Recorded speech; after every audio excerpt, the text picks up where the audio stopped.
Welcome to Answering the Call, the official podcast of the 12th Man Foundation. Our show brings you closer to the heart of Texas A&M athletics through powerful stories of perseverance, purpose, and life-changing opportunities made possible by 12th Man Foundation donors. From student athletes and coaches to former students and dedicated staff, you'll hear firsthand how donor support shapes the lives of Aggie student athletes in competition and beyond. Whether you're a lifelong Aggie or simply curious about what makes Texas A&M so special, you're in the right place. Let's dive into today's episode. Howdy, and welcome back to another episode of Answering the Call podcast, the official podcast of the 12th Man Foundation. I am your host, Ivy Robinson, and today I am in studio with Aggie football tight end Theo Melin Öhrström. Thank you so much for joining us today, Theo. Thank you for having me. So, Theo, you're from Sweden, specifically the capital of Stockholm. Exactly. I'm just so curious, what was it like growing up there? And specifically, what did you enjoy about living in Stockholm? Honestly, it was a great place to grow up. I grew up living like right in the middle of the city, just having everything close to me. I played soccer all the time growing up. So just like soccer was my, I guess, first love when it comes to sports. Oh, really? Yeah. And I just like, you had soccer fields everywhere just because I lived right in the middle of the city, and just being able to walk around, take my bike, whatever. Like everything was very accessible because I lived so central, I guess. Yeah.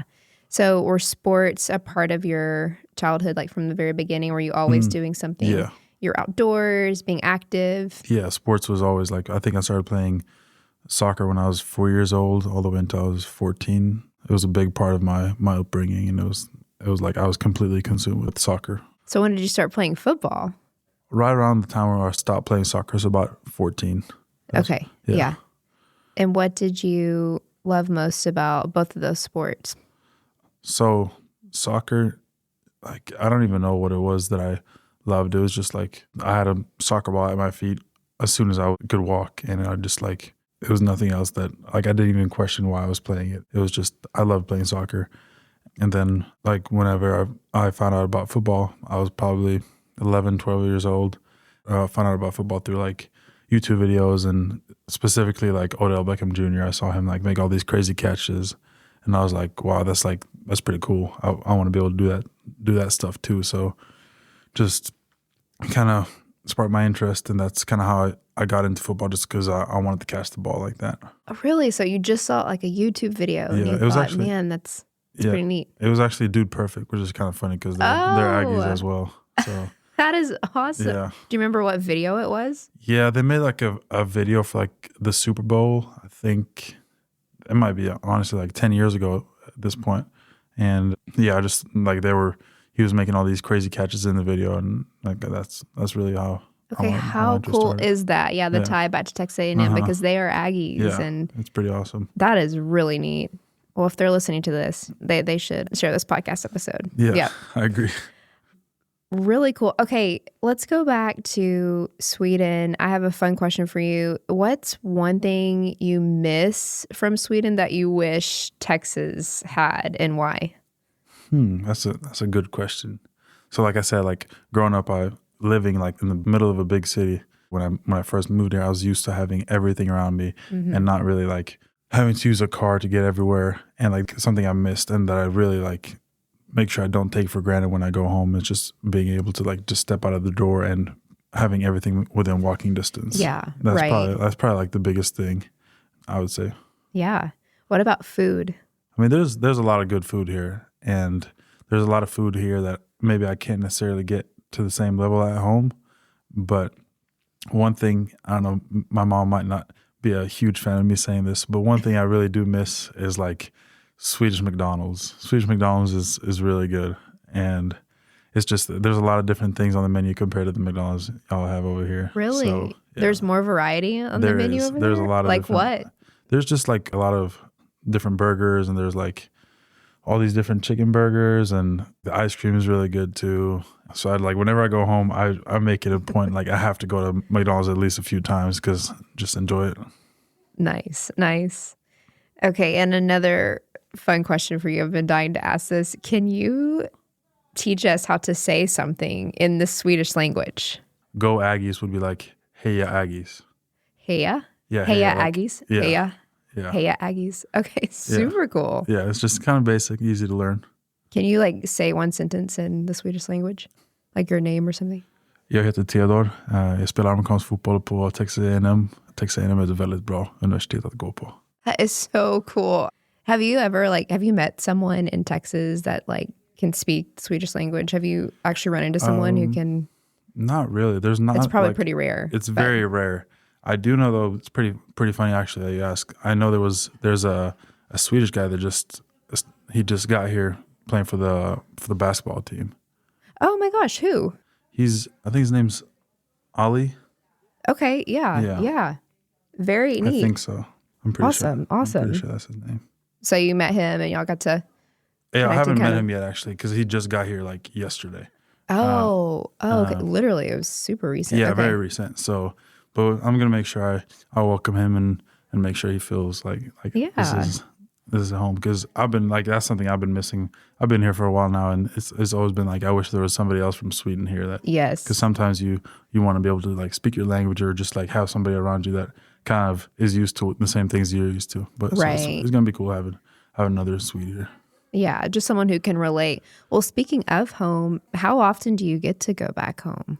Probably like once or twice a year. It kind of depends on how long the season is. So like I went home for like 10 days after the bowl game last season, and but then you always get to go home in May. Yeah. So I'll go home for like 2-3 weeks in May every year, and it's honestly it's really nice because May is a really good time to be at home usually. So Really? Yeah. yeah, the weather is good and just people are out and about, so it's a nice time to be home.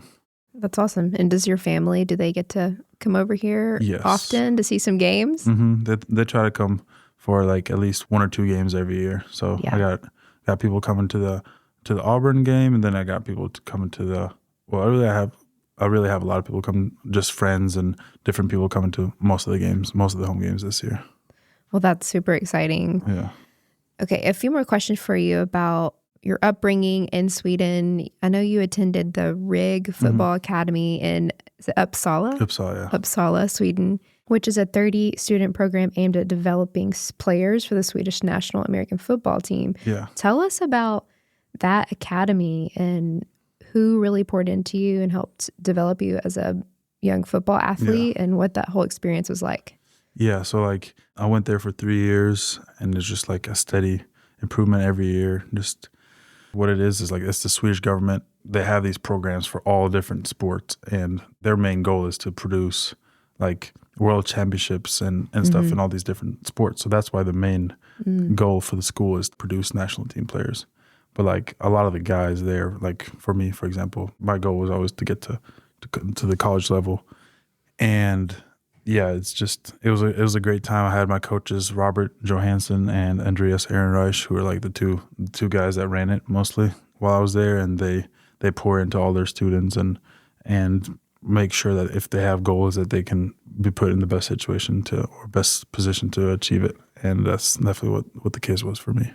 That's awesome. And when you were there, were you playing the tight end position? Like when did you start playing that specifically? Yeah, I played tight end, but like it was mostly in like a receiver role. Like I'd line up out wide a lot and just catch the ball downfield and on go balls and stuff, just because of kind of the physical tools that I had, and it kind of set me apart a lot at the time. So yeah, it was tight end, but it wasn't like I hadn't really learned the blocking part of the game like at that point. And at what point, tell us the story of how you learned about Texas A&M. I mean, maybe you already knew about it because of Dude Perfect a little bit, but when did Texas A&M come onto the scene, and when did you become interested in maybe playing here? It's kind of a funny story because I was doing this, it's like a camp tour type thing I did before my senior year of high school. It's this program called PPI Recruits that they help like European and international players kind of get recruited by doing this tour mainly. We're driving around like 10 European guys all over the east part of the country. So like I was going all over the place. And I remember when we got to A&M, we had just like visited LSU the day before. And like at this point, my recruitment has kind of started taking off a little bit because I have been getting like these offers at these big camps. So I got to A&M, and A&M, like we're going to camp here at A&M. But I remember calling my mom like in the morning, and I was like, Mom, we're in Texas today. But I was like, I really have no interest in going here because like I would never want to move to Texas because like at the time I really didn't really know a lot about Texas. Like Right. to me, it was like, oh, it's a bunch of cowboys and there's like nothing I'm used to at all. So I'm like, there's no way I'm coming to Texas. And then I did the camp and whatnot, got offered, and just started developing a relationship with the people here at the time. And I just really liked the people.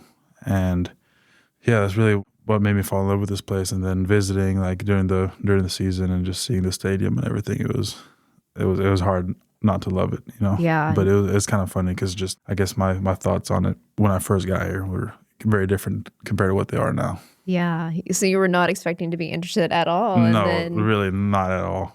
it captivated you. That 12th man spirit just Exactly. captivated you. That's right. What was the first game like that you experienced in Kyle Field as a recruit? Do you remember that moment? Yeah. So it was still like COVID was going on a little bit. So I wasn't able to like go to any of the big games. So I ended up having to take my OV to like, I think it was Prairie View. It was like an 11 o'clock kickoff against like an FCS opponent. So it wasn't like a crazy atmosphere, but it was still a lot bigger than anything I'd ever seen. So I was still like kind of blown away by it.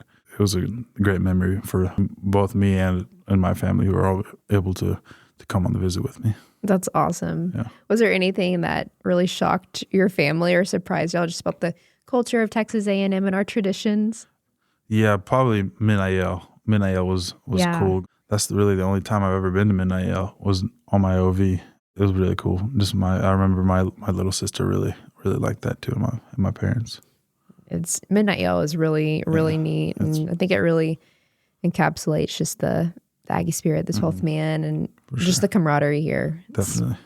So, okay, you became interested in Texas A&M. You did your official visit. When you officially committed here, and then when you got here, when you actually moved to Texas, what was that day like when you were packing up and coming over here, like for good, to be a part of the Aggie football program? What were the emotions going through your mind? There was a lot of excitement. I didn't really know what I was getting myself into. I remember I was moving, like my mom helped me move over here, and it was kind of like, it wasn't like I was bringing a whole lot of stuff. It's not like you're just driving up from Houston with your parents in the car and you're just bringing your TV or whatever. It was like long flight. I had to buy a bunch of new things and kind of get settled in, and it was a lot of fun. But then after I'd been here for a little bit, it was kind of like, dang, I'm a long way from home. And my freshman summer, I was missing home a little bit. But then you get used to it. And I mean, at this point, I've been here so long that like the only really time I miss home is right before I'm about to go home, because I'm just like, but that's really more anticipation than actually. Right. But yeah, no, it was definitely a big change whenever I first moved here. And it definitely took a little bit of adjusting. Yeah.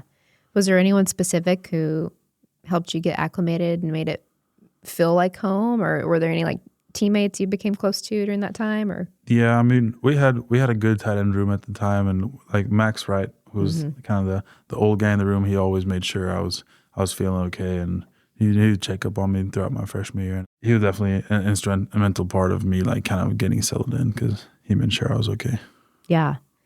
Well, speaking of, just the environment here and the awesome culture, tell us about the football team this year and what makes this team unique, and maybe talk about some of the guys who have helped you become an even better player yourself.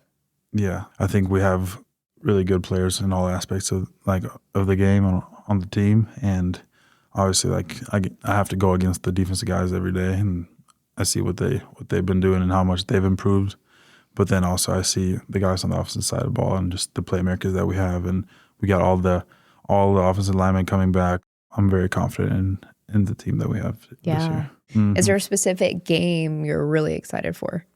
No, I wouldn't say there's a specific game. Like, of course it's fun whenever my family's coming, but at the end of the day, like I just try to attack every game with the same mentality and just like prepare for every game the same way, because that's kind of what you have to do. You can't really take your eyes off of what's happening right now, because that's when you'll get caught up in the stuff that really doesn't matter.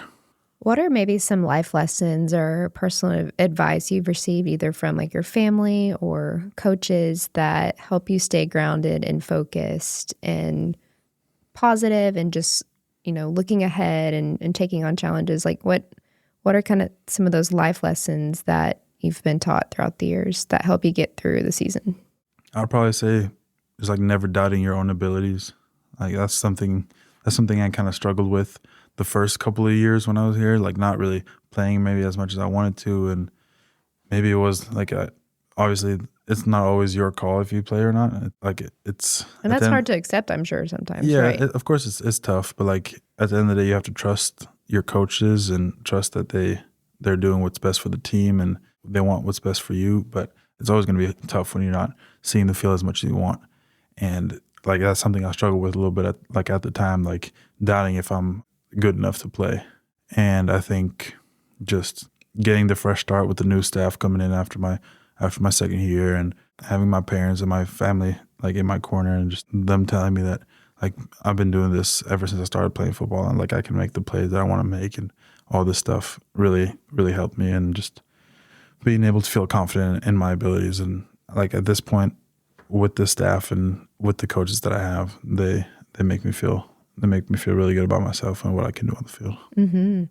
And that hard work obviously paid off because last season, I mean, you had some great moments offensively and the Bowling Green game, and I believe it was Florida, right? Yeah. Touchdown pass in Florida. Yeah. What were those moments like for you when that happened? It was a lot of fun. Like obviously, I went into last season not having like ever caught a pass in my first 2 years, and we had the McNeese game. I caught my first career pass like the week before, and then we go out against Florida and just like the route that I ran wasn't really like something that had been thrown a lot in practice throughout the week. And I'm just like, I'm running the route and I feel myself like completely open. And like, I see the ball in there and it feels like the ball's taking forever to get there. And then like, obviously I ended up catching it. It was just like, it felt surreal for a while there. And then obviously the Bowling Green game was a lot of fun too, being able to score on the first drive in that game.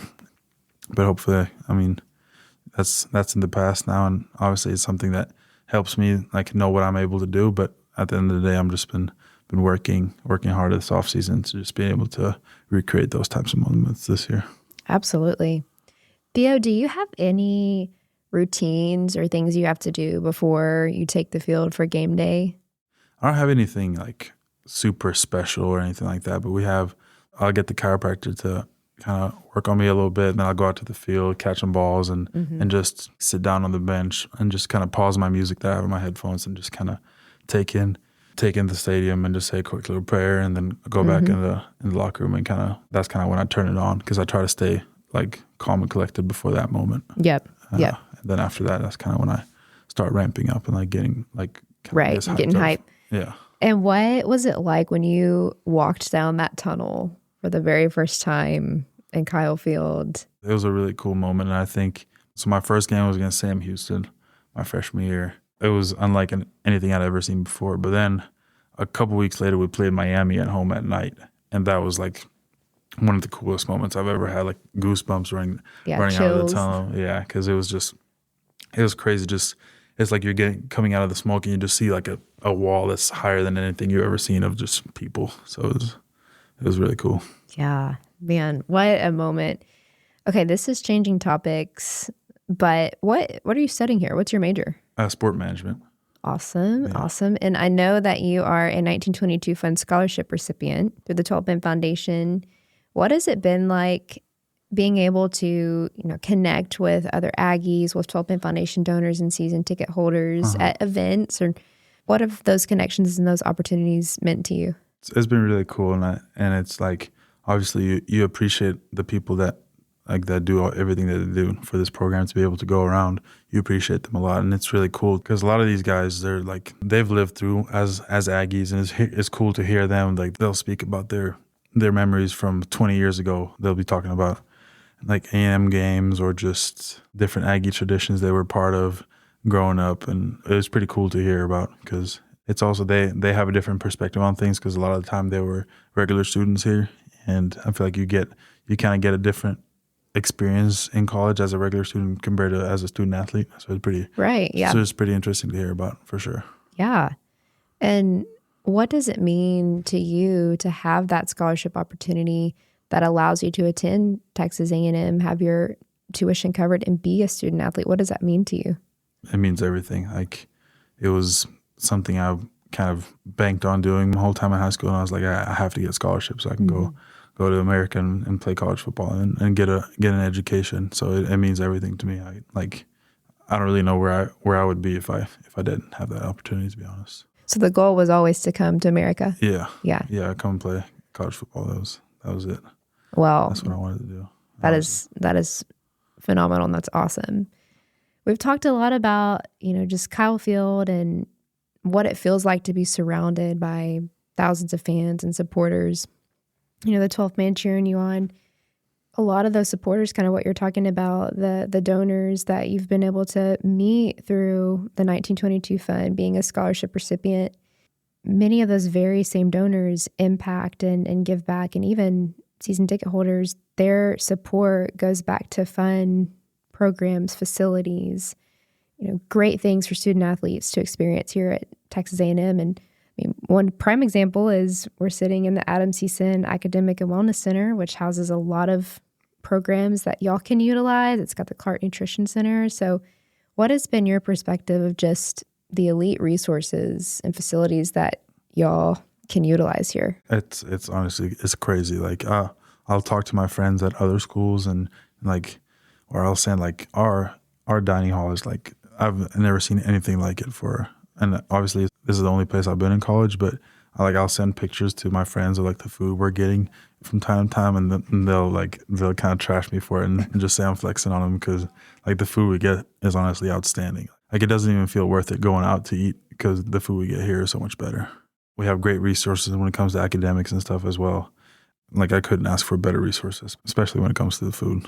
Yeah. What about the Coolidge Football Performance Center, having that indoor? What is that like? Yeah, that's an amazing resource as well. My first year and a half here or whatever, we had the old bubble type indoor. Mm-hmm. Yep. And being able to move into a new, bigger, more air conditioning and just really better in every way possible indoor has just been a blessing and something I definitely don't take for granted. Who on the coaching staff do you think has really helped you progress over this past year, get even better, and maybe see the game of football in a new way? I'd say my position coach, Coach Ellsworth. He's really poured into me, even though I wasn't one of his recruits. I was one of the few guys that were here when the new staff came, and they hadn't recruited me, and I hadn't played a whole lot. And despite that, he poured into me from day one and helped me get better and helped me improve my confidence and everything. So I owe a lot to him in regards to just me being able to improve as much as I have over the past few years. And he's really done a lot for me, both on and off the field, which I appreciate him a lot for. And Theo, what advice do you think you would give to aspiring athletes looking to follow in your footsteps? Well, obviously, my footsteps are a little different than most other athletes, but I'll definitely say that something I've always lived by is not comparing yourself to other people's journeys, because it's very easy to get discouraged when you compare yourself to others, and just being able to put your head down and work, and then one day you'll look up and everything that you've ever wanted is going to be there, and it's really just a matter of how much work you put in and a matter of time. So that'll probably be it. Those are wise words. And what are your goals for the future? When you look ahead, 5-10 years from now, what would you like to accomplish in the rest of your life? Obviously, the goal coming here was to be able to exceed here and then move on to the next level. So I'd love to be able to have a good year or so, and then eventually move on to the NFL and play there. And then eventually, whenever I'm done with that, I'd want to be able to help kids that were in my shoes achieve what I've achieved. Because I know there's a lot of football players, not just in Sweden, but in the whole world in general, that dream of being able to come to America and play college football and get to the NFL. And I had people helping me, and I want to be able to pay it forward and help younger kids achieve that too. I'm just curious, have you been able to help with any initiatives like that a little bit right now during your time at Texas A&M, whether it's through an organization or? Well, I tried to So the same organization I came through, I try to do everything I can to help the younger guys who are coming up, whether it be Swedish guys or just younger players. But obviously it kind of hits closer to home when it's younger Swedish guys, and I try to help them as much as I can, just give them advice or like repost their things, trying to get them more exposure. Like I try to do whatever I can to get the guys that are coming through the same kind of footsteps as I was in. Yeah. Help them out too. Something you said there about the exposure. How have you seen or witnessed, the platform that Texas A&M has given you to really just inspire the next generation of athletes? How have you seen just being a part of Texas A&M, being a part of this program? How has it helped you further promote the things that you care about and what you're passionate about? I think it's helped me a lot because obviously it's a very big school, and it's a school and a football program that's very respected, and people see what happens here and the influence that it has in the world of college football. And I think just younger people and like seeing me, whether it doesn't even have to be back home, it was just like in the community here. I think more people than I and my teammates realize like look up to us and really like are inspired by what we do. And I think being able to do certain things that we've done with the team it's been really fun to see, just like the smiles that we can put on faces sometimes. Like for example, it's just little like community service stuff we did at the bowl game like last year, which wasn't even in our community, but it was in Las Vegas, and we were still able to put smiles on people's faces. Yeah, I completely forgot about that. Can you share a little bit about what y'all did? So we did like this food drive, like Christmas food drive in Las Vegas, where people were coming through with their cars, and we were loading up their cars with groceries and toys and stuff. And it was a lot more than just loading up the cars. I guess we had, we got some big personalities on the team so they kind of they gave some entertainment and stuff like that too. So it was definitely, it was a fun time with the team. Was someone dressed as Santa? I don't remember if anyone was dressed as Santa, but I do remember there was a lot of dancing going on. That's fun. I was able to put a lot of smiles on people's faces. Well, last question for you today, Theo. Why are you specifically proud to be an Aggie and wear the maroon and white?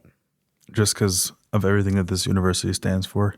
I've learned a lot throughout my time here about the values that this university holds and what it all stands for. And you can really tell with the people that go here and the people that have gone to this university how much the school has impacted them as people. Theo Melin Öhrström on Answering the Call podcast. Theo, thank you again for joining us today. Thank you so much. Thank you for joining us on another episode of Answering the Call. If you're enjoying the show, please rate and follow us on your podcast streaming platform of choice so you can be the first to know when a new episode drops.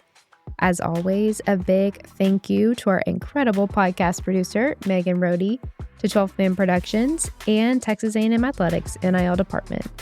We also extend our heartfelt gratitude to every donor and every season ticket holder for always answering the call through loyal support of Texas A&M Athletics and our student athletes. We will be back soon with more content. Thanks and gig 'em.